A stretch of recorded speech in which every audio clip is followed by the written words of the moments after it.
And of course, SNG still have their fans in that crowd from Chongqing, but the Snake Pit is just way too loud, especially after that match 1 victory. We could hear them chanting all the way to the Nexus exploded in that game. To kick things off, Crystal's already been forced to flash away from a 3-man squad of SNG, sorry. There comes a time in every League of Legends game, Fish, when your eyes just find themselves glued to the screen no matter what. And if a game hits 50 minutes and somehow crests over to 60, those are usually 2 very good moments for exactly that happening. So everyone in the Snake Pit, the whole arena would have been very elated to see that Snake got the victory, because they would have all been staring down the screen, hoping and praying that their team could come up clutch. Especially when it's a comeback story after SNG held the game for most of that match. Even though it went to 68 minutes, it seemed like SNG had the upper hand the entire way, all the way to the Nexus exploded almost. But taking a look at the key story runes that we picked up, again, both bottom laners are going for the unsealed spellbook. This time around in the mid lane, it's going to be Airy being picked up, so top side of the map looks fairly similar, except for Xiao who goes for Comet.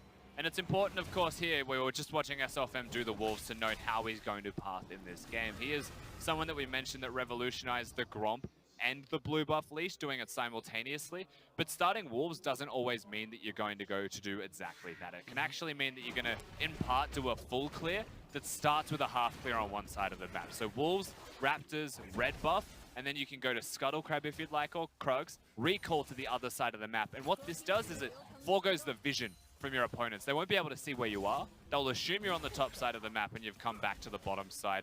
But that lack of physical vision makes it harder. And again, SSSofm's making an interesting play. He went Wolves to Raptors, and now into his blue, and he finds H4cker trying to take away his own blue buff.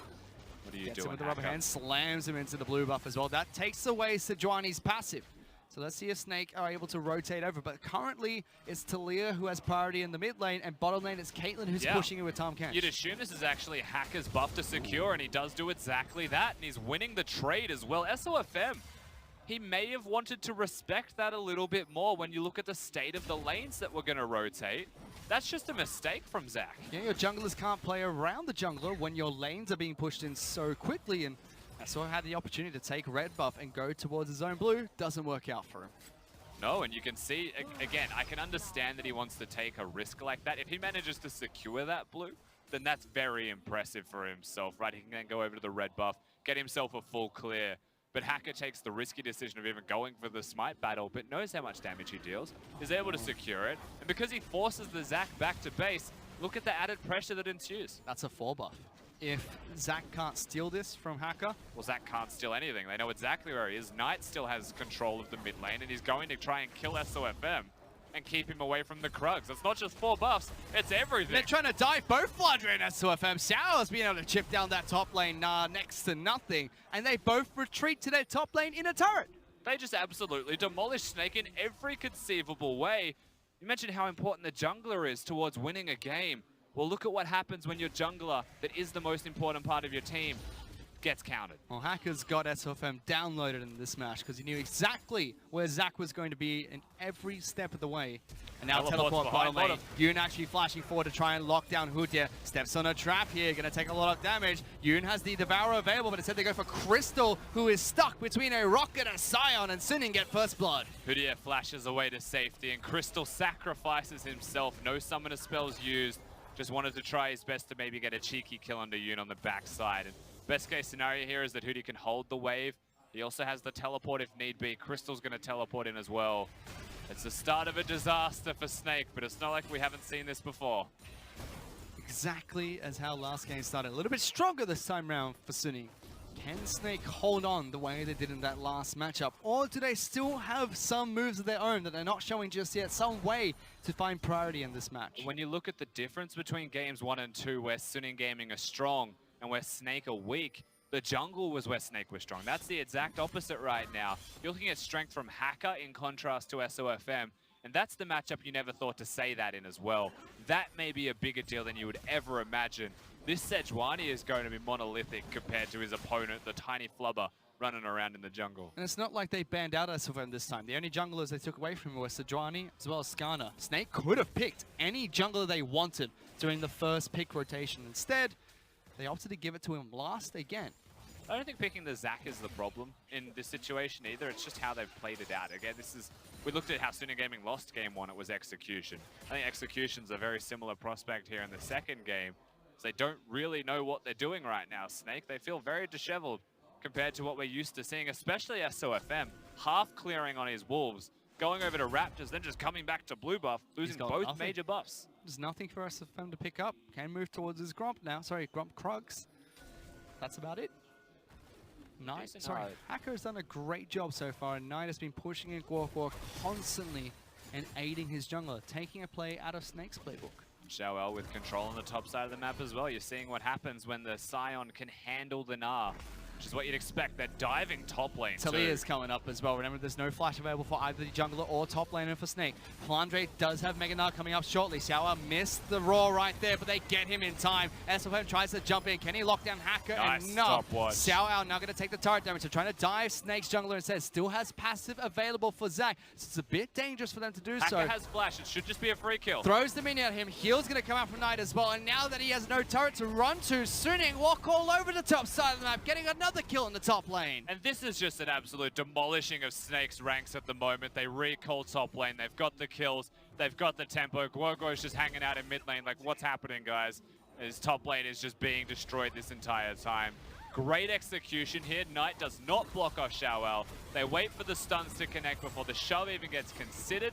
And then the stopwatch is used just before the auto attack can lock H4cker down for presumably a kill by the turret. Everything here is just squeaky clean from SNG Gaming. Even SOFM deciding he had to back away from that turret means that's 3 kills over to SNG. They're able to shut down SOFM significantly. He is more than 15 CS behind H4cker. Is keeping up in terms of experience, and so is Flandre at the top side of the map. With a 2,000 gold lead, we've seen Snake being able to hold on from 4,000 gold. 30 minutes into the match. 7 minutes is much faster. To have a 2,000 gold lead for so much of that to be on a Scion. What's Crystal gonna do? Die. At this point, pray. I'll spoil it. He's gonna die. Let's see if he can hold on.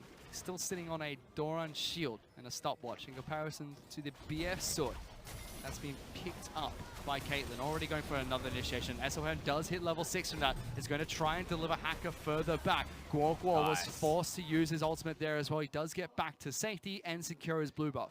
SOFM does play that well to get out to safety, but the blue buff was contested, and that's still a victory for SNG Gaming in the end. Yes, they don't win the Smite battle, but the fact that the Zac has it, not GWOR, and the ultimate was used by the Orianna means that mid lane control is still there for Knight, and Knight has his ultimate up in about 30 seconds. If they want to go top again, punish Flandre, start to threaten the first outer structure of the game, they can.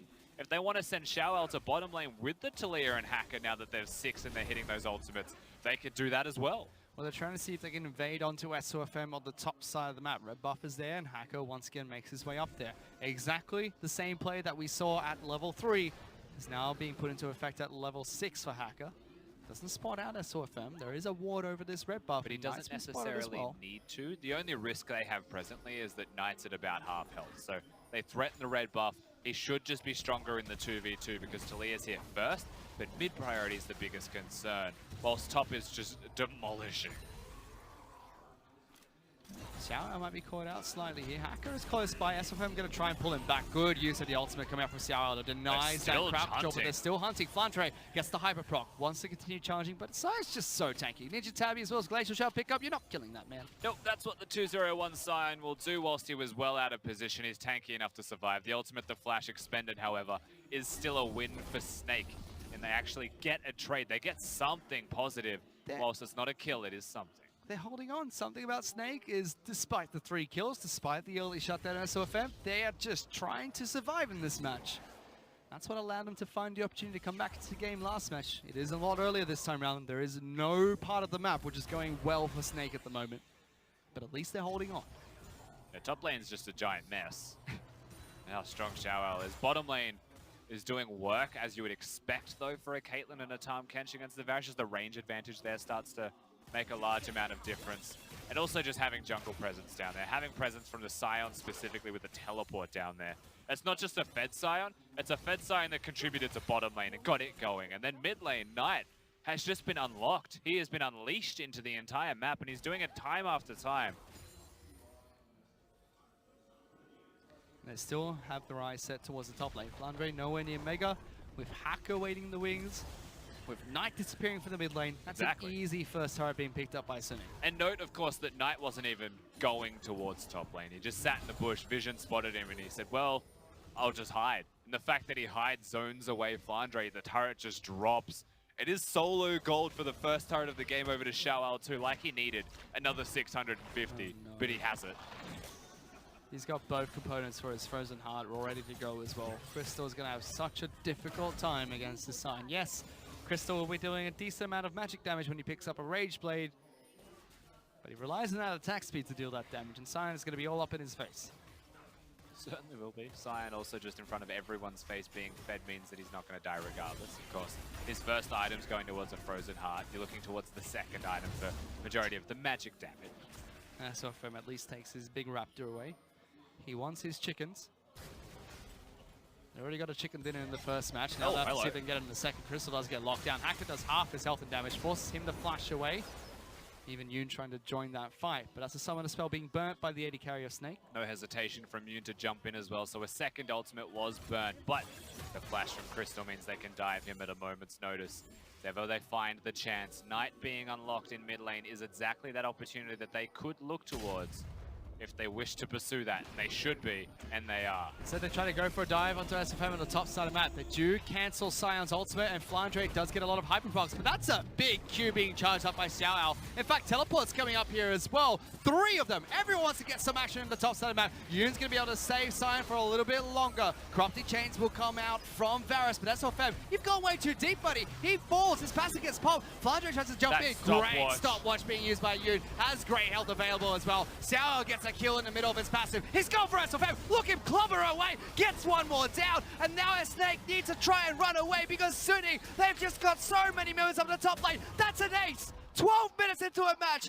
Triple kill picked up and an ace for SNG Gaming. Everybody from Snake comes top lane. They try so hard to make the play. They really wanted a dive to be successful. And they overcommit themselves to more than just one kill. And they are made to pay for it. Exactly right by SNG Gaming. And as it should be done. They don't need 5 people up there. They just need a Talia. The tankiness, the stopwatch timings. Sunin are schooling Snake. They certainly are. It was a repeat of what happened at the start of game number 1. This time around, though, it's so much more well-defined by Sunin. Yes, it is. And of course, the teleports start from Yoon very early. The gobble, the flash, they want to keep the Sion alive. And from this point, you're like, okay, the Varus ultimate was used on Yoon. You kill Yoon. SSSofm commits himself super hard, knowing he has the passive. But oh my god, that stopwatch timing from Yoon did wonders in keeping them in the rest of that fight as well. But the reinforcements arrived. They're able to secure themselves the follow-up kills. The shockwave just hits the spot. The spot was not the target. And then everyone dies to the Sejuani arriving. Double kill picked up by Xiao in his passive. Knight picks up a triple. Full house being picked up by Sunny in that team fight there. Ace so early into the match as well. At 6,000 gold lead 14 minutes into the game. I can tell you that if this was a scrim, you'd be going next. The mistake they want to roll off in a best of 3. There is no real go next opportunity for them. I think they just made that play out of desperation because they saw an opportunity, fully acknowledging, of course, that they are just super far behind. So they took that chance. That chance was very risky and it did not pay. It almost feels like Snake need to try and do what they did in game number 1. Sit back, try to relax, and hold out for as long as they can. As we've mentioned time and time again, though, Suning have a much larger goal. This is kind of what we see Invictus Gaming do from time to time. Pick up a nice lead from the laning phase and transition that into a snowball effect. Suning have not been able to do that in most of their matches. Instead, get a small lead. They can't transition that into late game. I don't think they're going to have too much difficulty this time around, though. No hesitation from Hacker. You can really see the state of the game with how far ahead they feel. The fact that he just throws the ultimate out. Well, the flash is gone from Gorgo. He had the cleanse, but felt the need to distance himself, you would say. Make sure that he was even safer. Now, he does still have the shockwave, and he's just ticked over to level 11, and also, and most importantly, has the blue buff. So right now, Snake are able to hold that mid lane turret, but it's a limited time only offer. They already have Fury parked in this mid lane as well. So Suning do what they do best. Outer turrets take it down first. Move towards the mid lane. Take down that final outer turret. Increase the gold lead. They have control majority of the match. and look to try and reset, take more objectives for themselves, slowly but surely make sure that Snake bleed out. And unfortunately for SNG Gaming, of course, it's a Cloud Drake. When you look towards the rest of the map, the Rift Herald is something that they've got available to use, but they haven't even needed to use it yet. That's how strong they are. That's how far ahead they are. Right now, the state of this game, whilst it's in absolute control of SNG Gaming, they have actually still got the tools there in the shed to accelerate that even further. What are you doing? Yelling. It says What are you doing? Unless Sven's just getting caught. Jumps away, he's fine. For now. For now. Hasn't got Flash. Not a lot of people have Flash on the side of Snake. But again, I really want to draw this back to what is Snake's objective in the early game. Because normally it's play around SSSofm. First game, yes, he was doing well on the Skarner. Second game didn't do too much. But once those opportunities disappear, even in the first match where you're so far ahead, Snake just didn't have any more plays to make. And they tried the desperation attempt top side of the map, but that's all they really had in this match. Frankly, their laning's just been weak. SSSofm's got such an important role in the team, and he does make some big decisions. But they draft the Varus Braum into the Caitlyn, and the Caitlyn has the push, and they already knew Sejuani was invading, so they prepare that push in advance. And I don't know if SSSofm was saying we're going to respond to the push or the invade from the Sejuani, but my laners then can't help me, which is just a mistake from SSSofm in the first place, or what the actual strategy was from him. Because even that early game pathing, how often do you see someone go from Wolves to Raptors to blue buff? And why not just do Wolves to blue buff? Maybe just take your red buff after you pick up Raptors and start to clear out the rest of the jungle. At least even if you get 3 buff, it's just a 3 buff, not a shellacking of the jungle. There's the dive mid lane.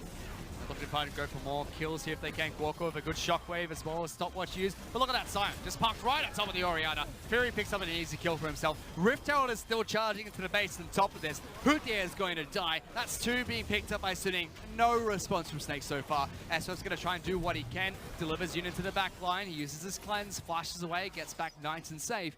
Knight will take a little bit of turret damage as Xiao still fancy to go for a fight here. I don't blame him. He's just so tanky on this Sion. Flydrain's forced to flash away. Knocks up Crystal as well. They're going for the inhibitor turret. 18 minutes into this match. Xiao takes no damage. Stop it, Crystal. You tickle. You cannot attack this man. Love me some back scratches. Gets in the gobbled up as well, rather. They're going towards top. Back it away. Snake actually had the top teleport, so that was a bit confusing. I'm not too sure where Houtier was going with that one. But either way, SNG Game backing up. They're pretty far ahead, Fish. I don't really know what else to tell you at this stage. There's a Sion walking at them. They're hitting him, but he's just getting some back scratches. It's a 9,000 gold lead. 18 minutes into the match. Yeah. 10-1. Snake are lucky they've got a kill. I think we went to 68 minutes last game, Rusty. Do you think we can go a little bit longer in this match? We're just compensating. We know that the games start in Shanghai very soon, so we want to get that second game victory out of the way as soon as we possibly can, so we can have a normal third game, and show can resume as usual. If what? If Snake don't hold out somehow. How? All right. Look. If SNG Gaming managed to lose this one, I have never seen something like that in my life. They are so far ahead on all of the right members that they should just look at Snake the wrong way. If Snake even get too close, one screen away from them, they'll die. And all the gold is on the mid laner as well as the top laner, who has 2 completed items as a tank. Adaptive Helm as well as a Frozen Heart. Xiao just can't die anymore. No. And that's awkward because it's a part of his kit. That's how fed he is. He wants to use his passive, but he just can't. Meanwhile, in the bottom lane, Crystal, yes, looking for his second item. A Fury has almost completed the core build that a Caitlyn needs. Yeah, the Caitlyn's strong. Whilst Crystal has items, he doesn't actually have upgraded boots either. He's not fully efficient. He's going to get chased down by the excess range that a Caitlyn has. The Sion as well. Imagine not having extra move speed against him. Very dangerous. Sejuani on top of that, above all else. And Arila is rushed by Knight as his secondary item, acknowledging that he is far ahead and he wants to lock him down ASAP. We may just see a 20-minute Baron into the game ending through mid lane. That's how far ahead they are. Blocked down SSSofm. He's a tank, but he doesn't quite look like one at this point. Splits into Blobless. Fury's there, watches helplessly. There's nothing you can do to protect him at this point in time. Another pick for Suning.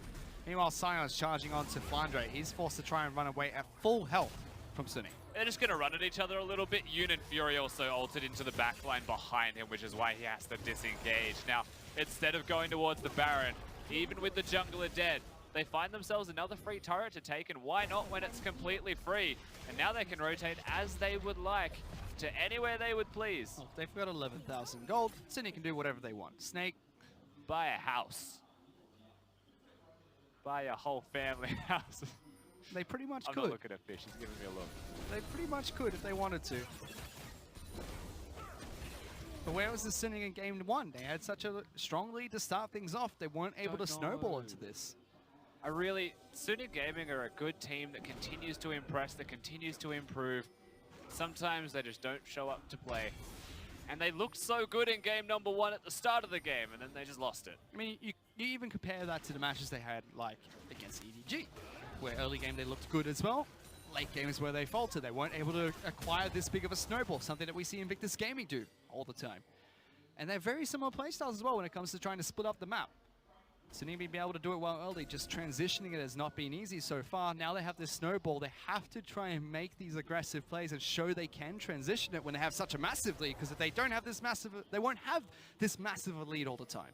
And for what it's worth, even in this game, if SSSofm by some miracle is able to secure himself the Baron, I don't actually think that even does enough to tip the balance in this game at all. They're just too far ahead, and they should be able to continue to push against the Baron Snake if that miracle even occurs.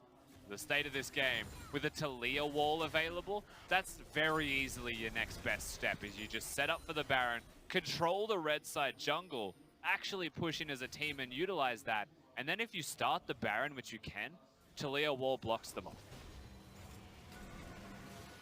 Now positioning for vision over the red buff here.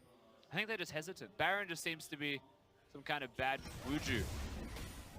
Look, after game 1, I don't blame them. They can go to mid lane if they'd like. They could group up as 5 around that if they'd like. Sion is handling Flandre, no problems whatsoever. If he groups, everyone runs away. They could very well go towards the mid lane inhib if they would choose before the Baron. Let the supers crash in and then go. Or even take down this final inner turret, top side of the map. Fury has those items complete, including Berserker Greaves. This is a little bit too strong at the moment for anyone from Snake to deal with. No armor really being picked up besides Ninja Tabbies from SSSofm. So Fury will chunk through people. There's that Talia wall separating the team. Uh-oh, Crystal. And Hacker tries to jump forward. Fakes going towards Guokwa and throws his ultimate out at Crystal, but he sidesteps that quite nicely. He was predicting the flash fish. The Sejuani dashes forwards, throws it at Crystal, hoping that he might freak out and flash over the wall, which is where it was aimed for all along. But Crystal just stands still. A little bit too flashy coming out from Hacker. Way too cerebral. One too many steps. Crystal is a simple man. Where is that man going? Sion's charging into the bottom lane. See you, mate! G'day. Goodbye. Oh, he got 39 plus 19 gold there. I can't do the math, but that was worth, I think. That was very bad quick maths, Fish. I'm not going to tell you the number. You're the analyst here. You're meant to tell me how much that costs. I'm not going to tell you the number. Well, that cannon was worth 50, I can tell you that much. Instead, Sydney moved towards the Elemental Dragon. Instead, Ocean Dragon is going to be their target. Slowly taking these objectives away from Snake. Again, they're not forcing the issue. They're not trying to be as aggressive as you think a team with this lead this early on would be, but they're taking it nice and slow. They're taking what is free. They are making sure that Snake are not responding to anything. They're not going for any kind of 60-40 even type plays. Maybe not even 70-30 at this stage. They're making sure that it's 100% or they're not going to commit towards it. At the same time, whilst that is sound and good to see, it's not very SNG Gaming-like. They're a side that likes to make big plays. Seems like they're just waiting for Fury to pick up all 6 of his items. He's getting close. He's got a Last Whisper picked up. There's no armor on the other team. If they have armor, he if will shred it. will Snake ever get it? I don't think they can at this point. Baron's up and available. Knight's going to be able to get the Scuttle Crab. And the rest of the team has already gone for a shop, so they're fairly strong at the moment. Xiao going back to base. Picks up an Abyssal Mask. If you thought you could kill him before, there's no way you're going to do it now. He's so tanky. No one can stop the Sion, but they don't want to use it. It's disgusting, honestly. It's 3D chess right now. SNG Gaming are just so afraid of engaging that they're going to choose to never engage, and that is how they will win the game. They're thinking 3 steps ahead of all of us. Unfortunately, Snake's still playing checkers. I mean, granted, the mid inhib is still open. SSSofm's now out of position as well. We caught him out. He's able to jump away, thankfully.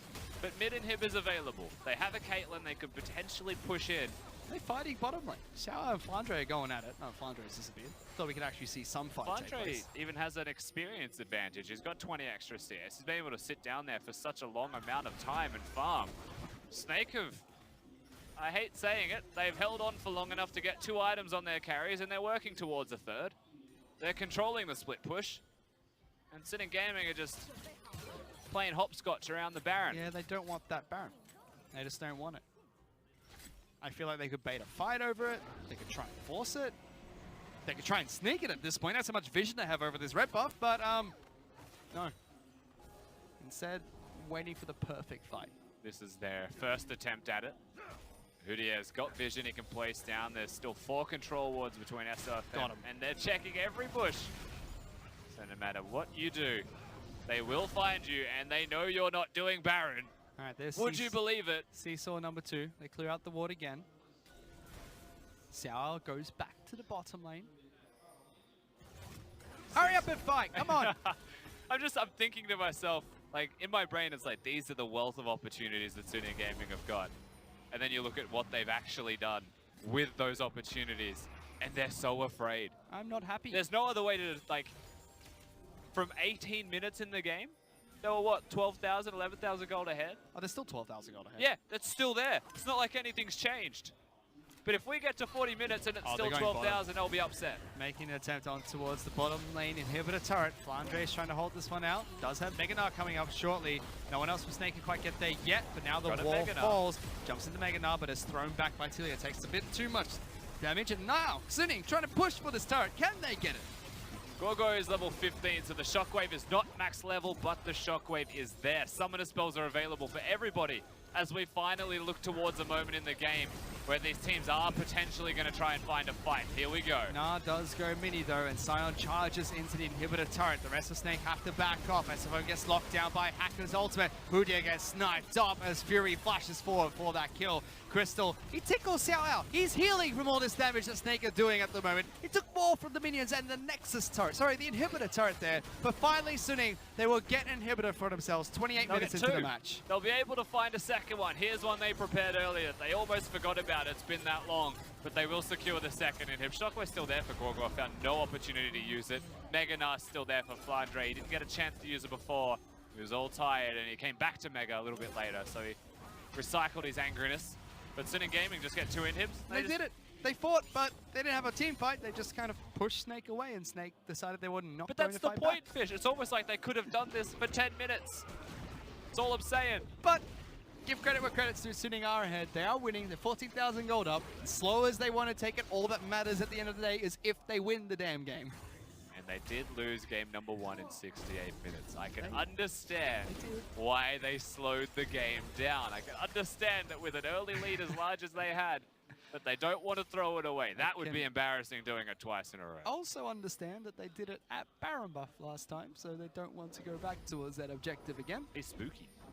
He's scary. Look at him. Oh, I can't anymore. Thanks, Crystal. Don't look at him. He's scary. I think he's a bit scared now. I mean, with 2 inhibitors gone, this should just be a Baron for free as well. We're pretty much talking in a way that's like, this game has been over for 10 minutes, waiting for SNG Gaming to do that last step that makes the game over. Which is very different from game 1, because despite SNG being far ahead, the main criticism was SNG were not doing anything. Yeah, the game was not over. It was, what, 3,000, 4,000 at most at any one moment. And then complimenting Snake, you know, holding on. But now it's silly. 13,000 gold up. They're hitting it. All right, the Baron's actually been started. Snake not really able to get to the area. SSSofm's going to try and cover some distance now. They're going to clear the vision. Fury's sitting over the wall. He's got 5 items with boots. They know it's being done because Fury's actually got the debuff. Yeah. Oh, he's in. SSSofm, can he do it? He did it! SSSofm steals the Baron. Is that going to be enough, though? Despite stealing it, they're still 12,000 gold behind, but somehow Snake find a fight over Baron buff. Why? They steal it away. Why is it happening? Why is this happening to us? There's the 400 health Baron and he just didn't smite it. Look at him go. No, back. All the way from it red sits buff. there for like 3 seconds on the smiteable health bar. Hacker's just... But they go for a fight. SNG said we're done. They look for a fight on that top lane inhibitor turret. They get it. They kill Crystal. They kill Hood. Yeah.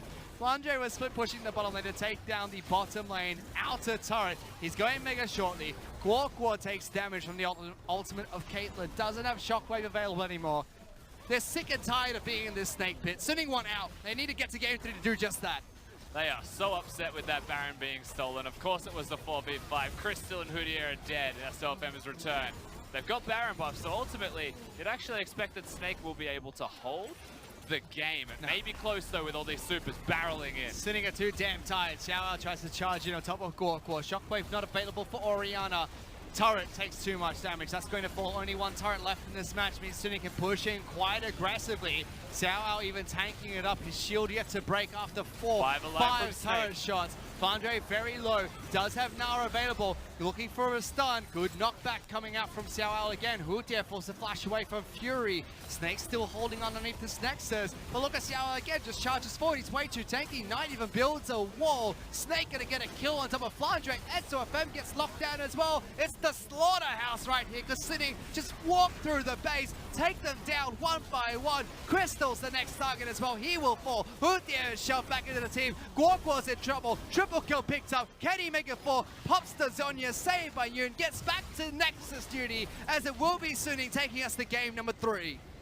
The 31-minute and